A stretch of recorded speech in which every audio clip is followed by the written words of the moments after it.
बजाओ ढोल स्वागत में, अवध में राम आए हैं। 22 जनवरी को भगवान श्री राम लला की प्राण प्रतिष्ठा है और उसका आयोजन, उसका अनुष्ठान शुरू हो चुका है। भगवान श्री राम की अनेक कथाएं हैं, भगवान श्री राम की कथाओं की अनेक ग्रंथ हैं, अनेक रामायण हैं। अवध में राम आए हैं। अपने इस खास कार्यक्रम में आज हम बात करेंगे कि एक राम, कई कथाएं और उन कथाओं का, क्योंकि राम केवल भारत के नहीं है, राम केवल अवध के नहीं है, राम केवल उत्तर प्रदेश के नहीं है, राम केवल हमारे इस भूखंड के नहीं है, राम ब्रह्मांड के हैं, राम विश्व के हैं। तो पूरे विश्व में उनकी कथाएं कैसी हैं, कहां कहां हैं, किस देश में उनकी कथाएं किस रूप में हैं, आज अपने खास कार्यक्रम अवध में राम आए हैं, इसी विषय पर हम चर्चा करेंगे।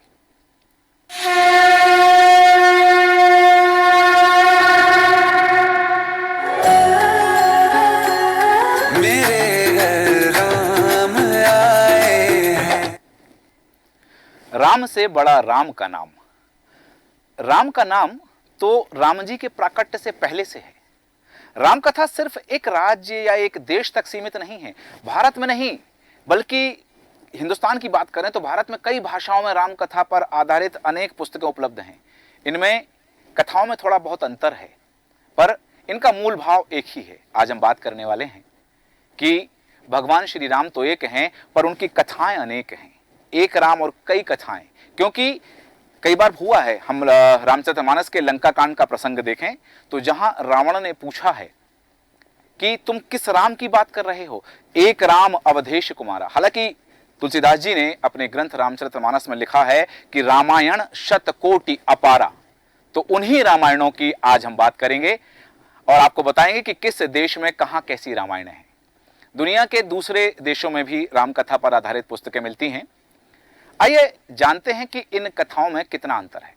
संस्कृत के आदि कवि महर्षि वाल्मीकि ने अपनी रामायण में रामकथा का विस्तार से वर्णन किया है और आज अयोध्या में राम मंदिर बनने के साथ ही उसमें रामलला की प्राण प्रतिष्ठा होने जा रही है, तो इसका महत्व भी और बढ़ जाता है। इक्ष्वाकु वंश के राजा रामचंद्र पर आधारित वाल्मीकि रामायण में 24,000 श्लोक हैं। त्रेता युग की इस रामायण को इसलिए सबसे ज्यादा प्रमाणिक भी माना जाता है क्योंकि इसकी रचना भगवान राम के समय में ही की गई थी। केवल संस्कृत में ही रामायण की कथा लिखी गई थी उस समय, या केवल भारत में ही राम का अस्तित्व मिलता है, ऐसा नहीं है। भारत में कई भाषाओं में राम कथा पर आधारित किताबें उपलब्ध हैं। इनमें कथाओं में थोड़ा बहुत अंतर तो है, पर मूल भाव एक ही है।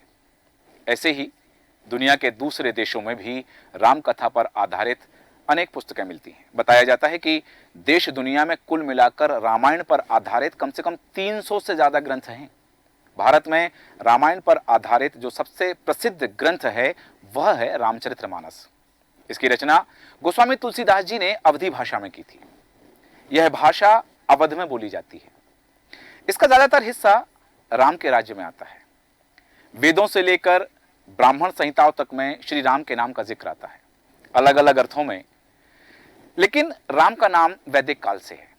कुछ ब्रिटिश विद्वानों के मुताबिक वाल्मीकि की आदि रामायण करीब 3,300 या लगभग 3,400 साल पहले लिखी गई थी, मगर राम का नाम या राम के नाम का पहला जिक्र ऋग्वेद में मिलता है, जहां उनके नाम एक यज्ञ के कुछ यजमान राजाओं के साथ लिखा गया है। ये भगवान राम ही हैं, इसका जिक्र नहीं है हालांकि, लेकिन राम के नाम का जिक्र है। भारत के अलावा अन्य देश हैं जहां रामायण को किसी न किसी रूप में पढ़ा जाता है या सुना जाता है। भारत के अलावा इंडोनेशिया ऐसा देश है जहां 5 तरह की राम कथाएं हैं, सभी 9वीं शताब्दी की हैं। नेपाल में 4 रामायण हैं। जापान में भी रामायण का जिक्र मिलता है। अकबर, जहांगीर और शाहजहां जैसे मुगल शासकों ने भी वाल्मीकि रामायण को उर्दू में ट्रांसलेट कराया, उसका अनुवाद कराया। रामायण ही ऐसी अकेली कहानी है जो अलग अलग तरह से पढ़ी और सुनी जाती है और कही जाती है। दुनिया भर में 50 से ज्यादा भाषाओं में रामकथा लिखी गई है। भारत के अलावा 9 और देश हैं जहां रामकथा को किसी न किसी रूप में पढ़ा और सुना जाता है। रामायण पर सबसे ज्यादा लोक कथाएं भी लिखी गई हैं और इनकी संख्या हजारों में है। अलग अलग पात्रों पर भी कथाएं लिखी गई हैं जो मूल रामायण से अलग हैं। दशरथ जी, सीता जी, कौशल्या जी, लक्ष्मण जी, भरत जी, हनुमान जी ऐसे पात्र हैं जिन पर सबसे ज्यादा कथानक लिखे गए हैं। खुद प्रोफेसर कामिल बुल्के ने अपनी किताब राम कथा में ऐसी 400 से ज्यादा किताबों का रेफरेंस लिया है। ऋग्वेद में रामायण के 4 पात्रों का उल्लेख मिलता है, इक्ष्वाकु, दशरथ, राम और सीता। इन चारों का उल्लेख ऋग्वेद में अलग अलग जगह मिलता है। हालांकि चारों का उल्लेख अलग अलग जगह पर है और यह कहीं भी स्पष्ट नहीं है कि इक्ष्वाकु, दशरथ और राम के नाम अलग अलग राजा के रूप में हैं। वहीं भगवती सीता जी को कृषि की देवी कहा गया है। वाल्मीकि रामायण की रचना को लेकर 3 अलग अलग तरह के दावे हैं। ब्रिटिश इतिहासकार जी गौरेसिया, जिन्होंने रिसर्च की थी रामायण की, और रामायण के भाग 10 के मुताबिक वाल्मीकि ने ही आदि रामायण की रचना की है, जो ईसा पूर्व 12वीं से 14वीं शताब्दी की बताई जाती है। तात्पर्य की तकरीबन 3400 साल पुरानी है। वहीं एक और इतिहासविद DAW श्लेगेल का मानना है कि रामायण का रचना काल ईसा पूर्व 11वीं से 13वीं शताब्दी है, यानी कि लगभग 3300 साल पहले। यह शोध उन्होंने जर्मन ओरिएंटल जर्नल में प्रकाशित किया था। प्रोफेसर कामिल बुल्के ने अपनी किताब रामकथा का इतिहास जब लिखा है तो सारे प्रमाण देखने के बाद यह कहा था या कहा जा सकता है कि रामायण का रचना काल ईसा पूर्व 2री शताब्दी यानी कि करीब 2400 साल पुराना है। प्रोफेसर कामिल बुल्के ने अपनी किताब रामकथा का इतिहास में लिखा है कि रामकथा का सबसे पहला उल्लेख दशरथ जातक कथा में मिलता है, जो ईसा से लगभग 400 साल पहले यानी कि अब से लगभग 2700 साल पहले की हम बात करें या 2800 साल पहले की बात करें तब लिखी गई थी। इसके बाद ईसा से 300 से 200 साल पहले पूर्व का जो काल है वह वाल्मीकि रामायण का काल मिलता है। वाल्मीकि रामायण को सबसे ज्यादा प्रमाणिक इसलिए भी माना जाता है क्योंकि वाल्मीकि रामायण भगवान राम के समकालीन लिखी गई थी, अर्थात महर्षि वाल्मीकि भगवान राम के समकालीन थे और सीता जी ने उनके आश्रम में ही लवकुश को जन्म दिया था। लवकुश ने ही राम के दरबार में वाल्मीकि की लिखी हुई राम कथा सुनाई थी, जो सब जानते हैं कि हम कथा सुनाते राम सकल गुण धाम की, ये रामायण है। सब जानते हैं कि उन्होंने जो कथा सुनाई थी। दशरथ जातक में राम कथा की घटनाओं का वर्णन है, लेकिन इतना विस्तृत वर्णन नहीं है। लेकिन यह कहा जा सकता है कि दशरथ जातक ही राम कथा का प्रेरणा स्रोत रही होगी। वाल्मीकि रामायण पहली पूर्ण और प्रमाणिक कथा है। लेकिन तुलसीदास जी द्वारा रचित रामचरितमानस दुनिया भर में सबसे ज्यादा पढ़ी जाने वाली रामकथा है। सन 1576 के आसपास रामकथा लिखी गई थी, रामायण रामचरितमानस लिखी गई थी। रामचरितमानस वाल्मीकि रामायण की मूल कहानी पर लिखी गई है, लेकिन इसकी भाषा संस्कृत के बजाय अवधी में है। रामकथा सिर्फ संस्कृत, हिंदी नहीं, उर्दू और फारसी में भी लिखी गई है। सन 1584 से 1589 के बीच अकबर ने अल बदायूनी से वाल्मीकि रामायण का उर्दू अनुवाद कराया था। जहांगीर के शासनकाल में तुलसीदास के समकालीन गिरधर दास ने वाल्मीकि रामायण का अनुवाद फारसी में किया था और इसी काल में मुल्ला मसीही ने रामायण मसीही भी लिखी थी। शाहजहां के समय रामायण फैजी लिखी गई और 17वीं शताब्दी में तर्जुमाए रामायण भी लिखी गई। ये सभी वाल्मीकि रामायण के ही उर्दू अनुवाद थे। भारत में सबसे ज्यादा रामकथाएं उड़ीसा भाषा में लिखी गई हैं। उड़ीसा में 13 तरह की रामायण प्रचलित हैं। इनमें दांडी और विशी रामायण सबसे पुरानी मानी जाती है। वाल्मीकि रामायण के अलावा संस्कृत में 6 और रामकथाएं हैं। इनमें वशिष्ठ रामायण, अगस्त रामायण सबसे प्राचीन मानी गई है। विदेशों की बात की जाए तो नेपाल में 3 रामकथाएं और इंडोनेशिया में 5 रामकथाएं हैं। नेपाल की रामायण 8वीं शताब्दी में और इंडोनेशिया की रामकथाएं 9वीं शताब्दी की मानी जाती हैं।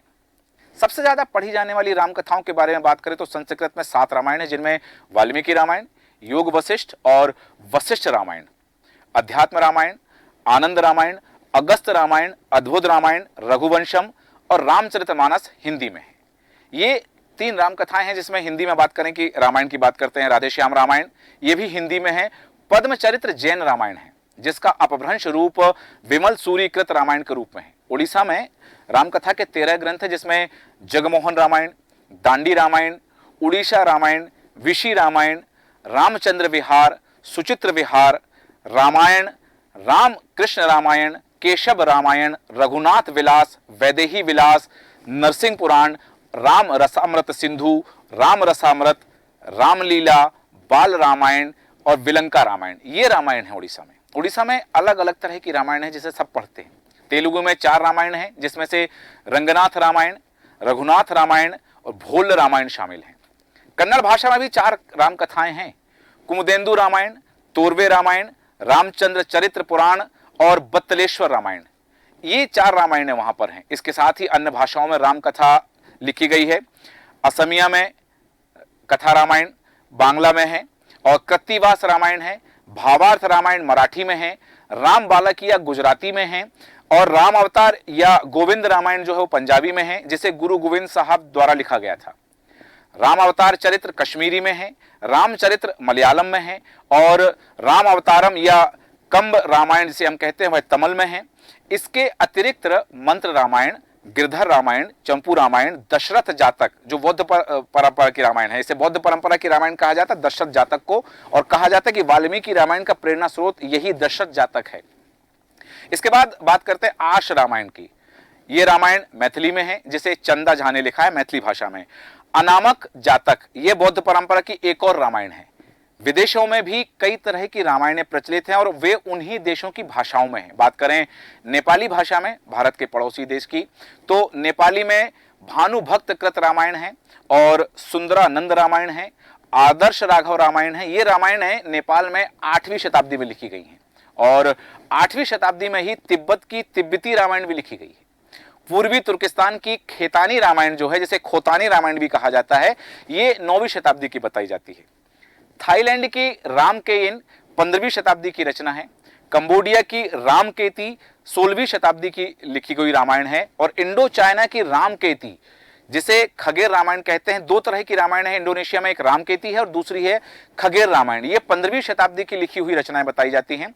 16वीं शताब्दी से अभी तक कई विदेशियों ने भगवान श्री राम की कहानी लिखी है। 1609 में जे फेनेचियो नाम के मिशनरी ने लिब्रो डा सेटा नाम की किताब लिखी थी। इसमें विष्णु के 10 अवतार और राम कथा की पूरी डिटेल थी। यह वाल्मीकि रामायण पर आधारित पुस्तक थी। 17वीं शताब्दी में ये रोजे रुअस नाम के डच पादरी आए थे और 11 साल भारत में रहे। 1651 में उनकी किताब द ओपन दौरे में राम कथा लिखी गई थी। ये भी वाल्मीकि रामायण से प्रेरित बताई जाती है। इसमें राम के अवतार से उनके रावण वध के बाद अयोध्या लौटने तक की कहानी थी। 1658 में श्रीलंका और दक्षिण भारत के कुछ इलाकों में 6 साल तक रहे पी वलेड्यूस जो डच भाषा के राइटर थे, उन्होंने डच भाषा में किताब लिखी है और उनकी किताब का नाम है आफ गॉडेरेयर डर ऑस्ट इंडिशे हाइडेनन। और इस पुस्तक में राम जन्म से लेकर उनके स्वर्गारोहण तक की कथा का उल्लेख मिलता है। इस पुस्तक में सीता की अग्नि परीक्षा का भी जिक्र है। 18वीं शताब्दी में एम सोनेरा नाम के एक फ्रेंच यात्री ने वोयाज ओस एंड ओरिएंटल नाम की किताब लिखी थी, जिसमें एक छोटी राम कथा है। इस कथा के मुताबिक राम 15 साल की उम्र में अपने भाई लक्ष्मण और पत्नी सीता जी के साथ वनवास पर गए थे। ऐसे ही 16वीं से 19वीं शताब्दी के बीच लगभग 15 अलग अलग विदेशी यात्रियों ने भारत घूमने के बाद अपनी पुस्तकों में या अपने संस्मरण में राम कथा का जिक्र किया है। इनमें ज्यादातर वाल्मीकि रामायण से प्रेरित हैं। फ्रेंच, अंग्रेजी, पुर्तगाली और डच भाषा की किताबों में राम की कथा का जिक्र मिलता है। भारत में जो अन्य राम कथाएं मिलती हैं उनमें तमिल में कंबन की रामायण, उड़िया में विलंका रामायण, असमी भाषा में असमी रामायण, कन्नड़ में पंप रामायण और कश्मीरी रामायण, बांग्ला भाषा में रामायण पंचोली और मराठी में भावार्थ रामायण आदि शामिल हैं।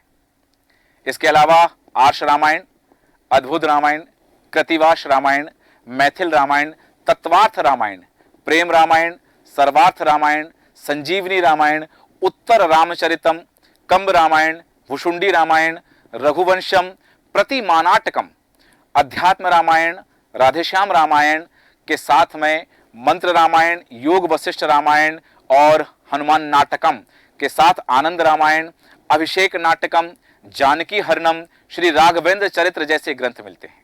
इनमें से रामचरितमानस, वाल्मीकि रामायण, कंबन रामायण, अद्भुत रामायण, आनंद रामायण और अध्यात्म रामायण की चर्चा सबसे ज्यादा होती है।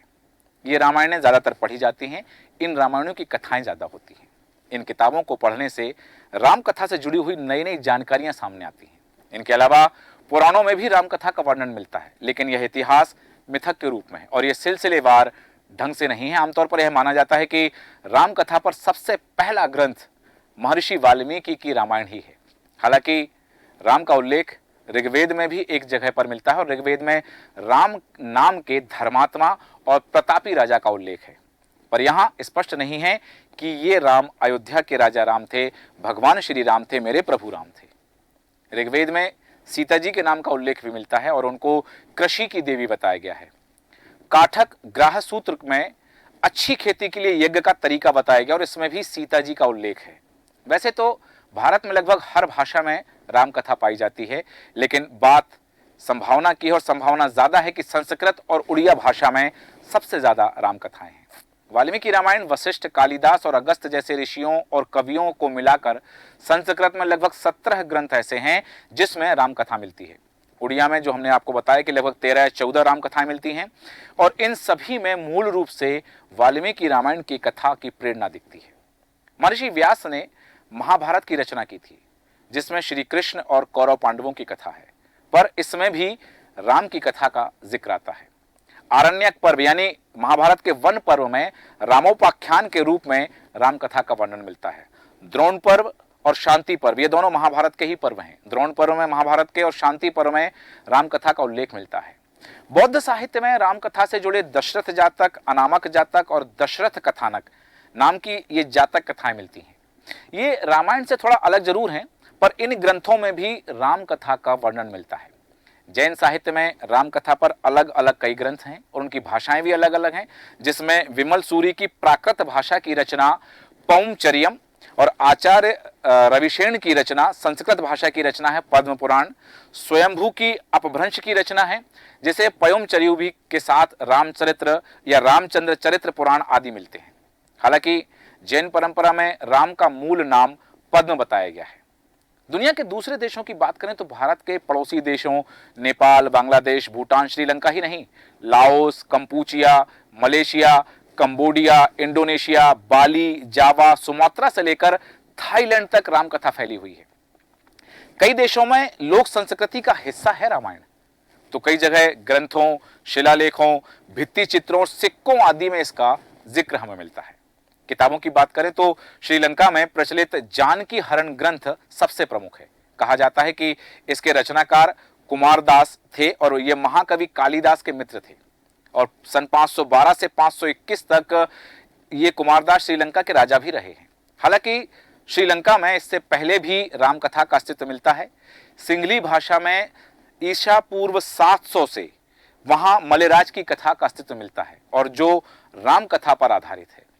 थाईलैंड की रामकेन, नेपाल में भानुभक्त की रामायण, कंपूचिया में रियामेकर रामायण के नाम से जानी जाती है और लाओस में फलक फलाम नाम से राम कथा पर आधारित ग्रंथ मिलते हैं। ऐसा माना जाता है कि प्राचीन ग्रंथों में वर्णित ब्रह्मादेश वर्मा को ही कहा गया है और वहीं राम की कथा पर आधारित सबसे पुरानी रचना है रामवत्थु। फिलीपींस में राम कथा पर आधारित एक ग्रंथ की खोज हुई है जिसका नाम है मसलादिया। पूरा नाम बताया जाता है कि उस ग्रंथ का नाम है मसलादिया लाबन। और जावा की बात करें तो जावा में रामायण काकावीन नाम से जो कावी भाषा में थी उसकी रचना हुई है और मलेशिया में मलय रामायण और राम कथा पर आधारित हिकायत सेरी राम नाम से ग्रंथ पाए जाते हैं। रामायण काल में मलेशिया पर रावण के नाना का शासन था ऐसा बताया जाता है, इसलिए हिकायत सेरी राम की शुरुआत रावण के जन्म की कथा से होती है। ये मलेशिया की रामायण है हिकायत सेरी राम और इसमें जब कथा का प्रारंभ होता है तो रावण के जन्म की कथा है, क्योंकि उस समय मलेशिया में रावण के नाना का शासनकाल बताया जाता है। चीन में भी रामायण की कथा मिलती है और वहां रामायण के पात्रों के नाम अलग अलग हैं। चीनी रामायण के रूप में वहां पर अनामकम, जातकम और दशरथ कथानकम के नाम से दो ग्रंथ मिलते हैं। इसके अनुसार दशरथ जम्बूद्वीप के राजा थे। फादर कामले, जिनका मैंने जिक्र पहले किया था, फादर कामले बुल्के का शोध ग्रंथ भी इसी विषय पर आधारित है। उन्होंने बताया था कि अनामकम जातकम का रचनात्मक रूप बताता है कि वह रामायण पर आधारित है। हालांकि रामचरित्र पर आधारित इस ग्रंथ में वे घटनाएं शामिल नहीं हैं जिनमें लड़ाई आदि का जिक्र होता है। जहां तक राम के किरदार का मामला है, भगवान श्री राम का जो चरित्र है वह चाइना राम, जो चीन की रामायण, उसमें भी अद्भुत है। राम अकेले नायक हैं जिन्हें मर्यादा पुरुषोत्तम कहा गया है, क्योंकि द्वापर में जब भगवान श्री कृष्ण का प्राकट्य हुआ, कृष्ण अवतार हुआ, तो उनको लीला पुरुषोत्तम कहा गया है। भगवान श्री राम अकेले नायक हैं। जैसा कि हमने आपको आज के कार्यक्रम में बताया कि एक राम अनेक कथाएं हैं। हमारे आज के खास कार्यक्रम का विषय ही यही था कि एक राम है और कथाएं अनेक हैं, लेकिन एक राम अवधेश कुमारा। केवल भारत नहीं, अखिल ब्रह्मांड में राम पूजे जाते हैं। अखिल ब्रह्मांड में राम का नाम आता है। यदि पूरे विश्व की बात करें तो एक छोटी सी जानकारी आपको बताना चाहूंगा कि पूरे भारत की बात करें, पूरे ब्रह्मांड की, या हम पूरे विश्व की बात करें तो पूरे विश्व में लगभग हर 1300 वाला जो व्यक्ति आएगा, यदि क्रम से 1 से शुरू करेंगे तो 1300 वाला व्यक्ति आएगा, उसका नाम राम है। भारत में हर 352 व्यक्ति का राम नाम है। कुछ तो है राम में जिन्हें मर्यादा पुरुषोत्तम कहा जाता है। वे पुत्र हैं, वे पिता हैं, वे पति हैं, वे भाई हैं, वे राजा हैं, वे राजकुमार हैं, वे योद्धा हैं, और इन सब रूपों में आदर्श के रूप में स्थापित हैं, और उन्हें इसी रूप में देखा, सुना और पढ़ा जाता है। अवध में राम आए हैं, उत्सव है। कुछ क्षण की देरी, कुछ दिवस शेष हैं जब अवध अपने पुराने वैभव पर लौटेगा। भगवान राम वहां स्थापित होंगे, उनकी प्रतिमा वहां स्थापित होगी, और उसकी प्राण प्रतिष्ठा की प्रक्रिया, जो अनुष्ठान है, वो शुरू हो चुका है। 22 जनवरी तक देश न्यूज भगवान श्री राम से जुड़ी हुई अलग अलग कथाएं लेकर आपसे मुलाकात होती रहेगी। तब तक बने रहें देश न्यूज के साथ। नमस्कार।